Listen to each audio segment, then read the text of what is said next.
Well, thanks very much. This morning, it is out with the old and in with the new. There often comes a time in your life where you say to yourself, I just got to get rid of all of this old stuff and start a new phase of my life. And it could be the result of children leaving the nest or simply aging itself. And recently, I sat down with professional organizer Julie Morgenstern to ask her a little bit about how you get started. But first, we caught up with one couple who is in the process of downsizing, getting ready to move on to the next stage of their lives. And let's take a look. You remember this stuff? Yeah. Larry and Rochelle Leader are preparing to move. They're trading in 11 acres of land and their 5,000 square foot home in Newton, Pennsylvania for an apartment less than half the size near Manhattan. The main reason for us downsizing was to make his quality of life better. Larry's 4-hour commute to the city is exhausting, and he plans on working past retirement age. I wanted to continue working, hopefully for another 8 to 10 years. I feel like he's more tired, and it would be nice if he had a little bit more stamina. So by shortening the commute, it will be good for me.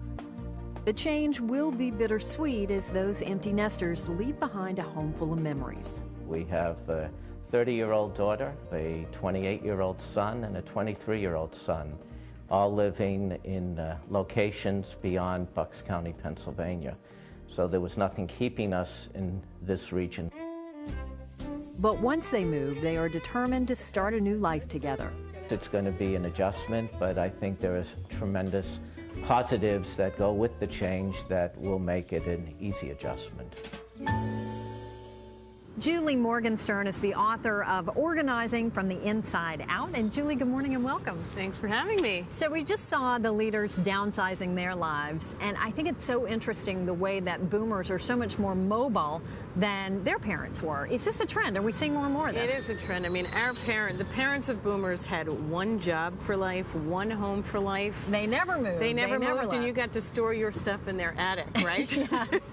But this is completely different. I mean, depending on what study you read, people have 7 to 11 jobs in their lives now.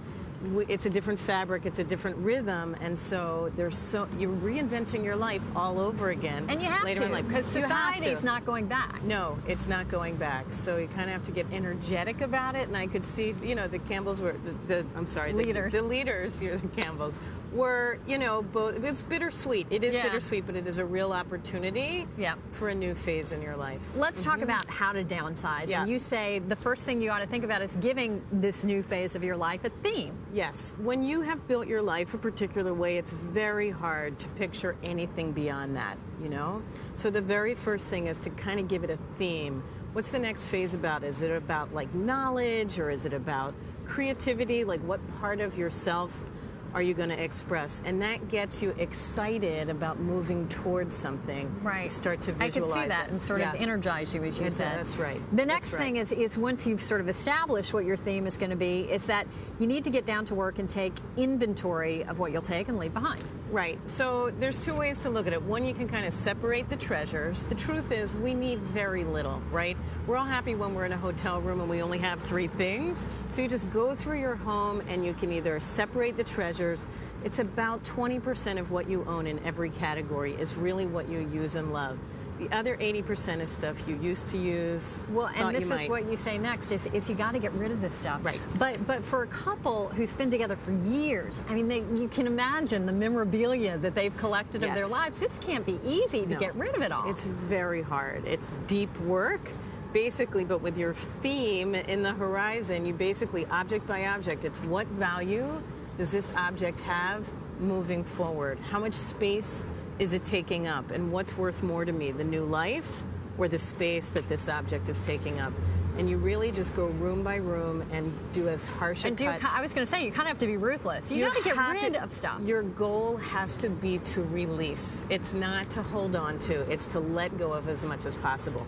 Lighten up. Okay, there is a challenge to sort of organizing and not deciding not to take it with you. And the final tip you have for the best way to go about it is to really get organized. Yes. I mean, once you really have gotten rid of things, you have much less, and your power is in being organized.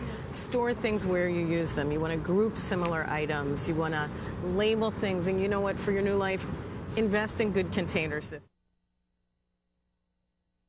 beautiful boxes, you know, and really house your objects that are your true treasures with dignity and beauty, and it really brings you into your new life, I think, with joy and happiness. It's inspiring. It's really, really good advice. Yeah. Well, it can be fun.